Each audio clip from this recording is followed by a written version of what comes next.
لا إله إلا الله. الله أكبر الله أكبر ولله الحمد. الحمد لله الذي بنعمته تتم الصالحات، يبتلي عباده بالخير والشر، يرفع درجات من رضي بقضائه وقدره وصبر على تقلبات الحياة، يضاعف أجر من عبده بالحب والإخلاص، يؤيد ويهدي من يتوكل عليه ويستعينه ويستنصره، نشكره على نعمه الظاهرة والباطنة، خصوصا على نعمة الإسلام والصحة والحفظ، وعلى نعمة التوفيق لعبادته. ونشهد أن لا إله إلا الله الحي الباقي الذي لا يموت أبدا، والذي يملك حاجات الكون إجمالا وتفصيلا. ونشهد أن محمدا عبده ورسوله، أفضل من صلى وصام واحتفل بالعيد، وأفضل بشر مشى على الأرض، صلوات ربي وسلامه ورحمته وبركاته عليه وعلى آله وأصحابه ومن اتبع هداه إلى يوم الدين. أما بعد، فاتقوا الله أيها المسلمون، واعلموا أن شهر رمضان قد رحل كما رحل قبله رمضانات، وهكذا سنة الله وطبيعة هذه الحياة الدنيا. كل شيء إذا بدأ صار إلى الفناء ولا محالة. وفي الحقيقة ليس رمضان الذي يذهب، إنما هو جزء من حياتنا الذي يمضي مع مرور رمضان. فاعتبروا يا أولي الأبصار واغتنموا ما بقي من الحياة لأداء الأعمال الصالحات التي تقربكم إلى ربكم وتثقل موازينكم. وحاسبوا أنفسكم قبل أن تحاسبوا، فمن كان منكم محسنا فليحمد الله على ذلك وليسأله القبول، ومن كان منكم مهملا فليتوب إلى الله وليعتذر من تقصيره، فالعذر قبل الموت مقبول. الله أكبر الله أكبر الله أكبر، لا إله إلا الله. الله أكبر الله أكبر ولله الحمد. Allah est le plus grand. Allah est le plus grand. Allah est le plus grand. Point de divinité digne d'adoration à part lui. Allah est le plus grand. Allah est le plus grand. Et à lui la louange. Louange à Allah, Seigneur de l'univers, par la grâce de qui s'accomplissent les bonnes actions. Il éprouve ses serviteurs par le bien et par le mal. Il élève en degré ceux qui agréent volontiers ses décisions et ses décrets et qui patientent face aux vicissitudes de la vie. Il multiplie la récompense de ceux qui l'adorent par amour et sincérité. Il assiste et guide davantage ceux qui se confient à lui et qui implorent son aide et son secours. Nous le remercions pour tous ses bienfaits apparents et cachés, en particulier pour la grâce et les bienfaits de l'islam, pour la santé et la protection, et pour nous avoir accordé la faveur de son adoration.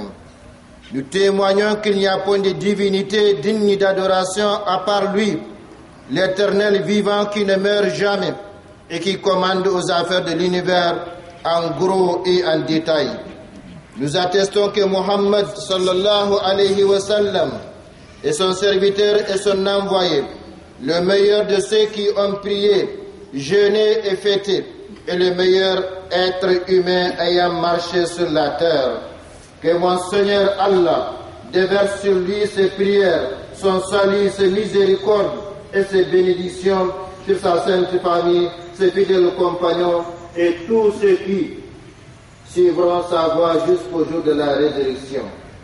Chers frères et sœurs en islam, craignez votre Seigneur Allah, aimez-le et adorez-le avec sincérité et conviction. Vous connaîtrez le bonheur ici-bas et dans l'au-delà. Chers frères et sœurs en islam, le mois de Ramadan vient de s'en aller avec tout ce qu'il renferme comme miséricorde divine, bénédiction, bienfaits, avantages et particularités. Il est parti comme sont partis d'autres Ramadans avant lui. Telle est la tradition divine et telle est la nature de ce bas monde. Toute chose qui commence arrivera à sa fin de façon inéluctable. En réalité, chers frères et sœurs en islam, ce n'est pas le Ramadan qui passe, mais plutôt une partie de notre vie qui s'écoule avec l'écoulement de Ramadan. Soyons donc conscients de cela et profitons du reste de notre vie pour accomplir les bonnes actions qui nous rapprochent et nous élèvent auprès de notre Seigneur et qui alourdissent la balance de nos bonnes actions dans l'au-delà.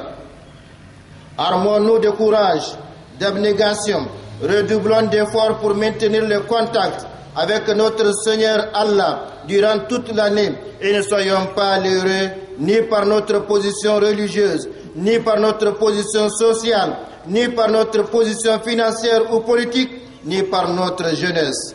Allahu Akbar, Allahu Akbar, Allahu Akbar, la ilaha illallah, Allahu Akbar, Allahu Akbar, walillahi alhamd. Chers frères et sœurs en islam, faites le bilan de votre mois. Êtes-vous de ceux qui ont pleinement profité de ce Ramadan ou êtes-vous de ceux qui ont toujours remis à demain les bonnes actions qu'ils devraient accomplir? Votre spiritualité a-t-elle augmenté dans ce mois? Avez-vous maîtrisé votre langue et vos organes contre les péchés et la désobéissance pendant ce mois? Que chacun fasse donc son bilan. S'il est trop positif, qu'il remercie son Seigneur Allah et qu'il continue de la même voie, même après le Ramadan. Et s'il trouve son bilan négatif, qu'il décide alors de se rattraper avant qu'il ne soit trop tard. Allahu Akbar, Allahu Akbar, Allahu Akbar, la ilaha illallah, Allahu Akbar, Allahu Akbar, walillahi alhamd. Chers frères et sœurs en islam, le Ramadan est venu pour nous enseigner la patience, l'abnégation, la spiritualité, le sacrifice, l'altruisme, le travail et l'organisation minutieuse des activités. Et tant que nous continuons dans cette voie, nos conditions de vie ne pourront que s'améliorer davantage de jour en jour, de semaine en semaine, de mois en mois et d'année en année et vice-versa. C'est pourquoi Allah le Très-Haut nous dit « Inna Allah la yughayyiru ma biqawmin hatta yughayyiru ma bi anfusihim wa idha arada Allah biqawmin su'a fala maradda lahu wa ma lahum min dunihi min wal » En vérité, Allah ne modifie point l'état d'un peuple tant que les individus qui le composent ne modifient pas ce qui est eux en eux-mêmes. Et lorsque Allah veut infliger un mal à un peuple, nul ne peut le repousser. Ils n'ont en dehors de lui aucun protecteur. Dans ces versets coraniques, Allah subhanahu wa ta'ala a résumé toute la vie humaine et ses conditions de réussite, de développement et de progrès, ou leur contraire, et dans le même temps, il a rendu l'homme ou le peuple responsable de son devenir en précisant qu'il ne modifie pas l'état ou le sort d'un individu ou d'un peuple, tant que celui-ci n'a pas modifié ce qui est en lui-même. Donc, ses comportements, ses visions, sa conception, son orientation, ses efforts, etc. Cela signifie clairement que quand un individu ou un peuple jouit des bienfaits de Dieu, de son secours, de son aide, de son appui, tant que cet individu ou ce peuple n'a pas modifié son comportement, eh bien Allah subhanahu wa ta'ala lui aussi ne modifiera pas ses bienfaits, ses grâces et ses privilèges dont il l'a comblé. C'est une réalité que nous comprenons à partir de ce verset 11 de la sourate 13, mais une réalité qu'Allah subhanahu wa ta'ala a affirmé explicitement dans un autre verset coranique. ذلك بأن الله لم يكن مغيرا نعمة أنعمها على قوم حتى يغيروا ما بأنفسهم وأن الله سميع عليم. C'est qu'en effet, Allah ne modifie pas un bienfait dont il a gratifié un peuple avant que celui-ci change ce qui est à lui-même. Et Allah entend tout et sait tout. De même, quand un individu ou un peuple est dans la gêne, la pauvreté, la maladie, l'ignorance, le retard, tant qu'il continue de garder sa ligne de conduite, c'est-à-dire son comportement actuel, eh bien Allah subhanahu wa ta'ala ne modifiera point son sort, sa situation. Pour nous montrer ainsi que l'effort est toujours exigé du serviteur et que c'est en fonction de nos efforts que nous sommes récompensés ici-bas et dans l'au-delà. C'est une sentence divine immuable sur laquelle Dieu ne revient plus. Et en vérité, l'homme n'obtient que le fruit de ses efforts ici-bas et dans l'au-delà. Allahu Akbar, Allahu Akbar, Allahu Akbar, la ilaha illallah, Allahu Akbar, walillahi alhamd.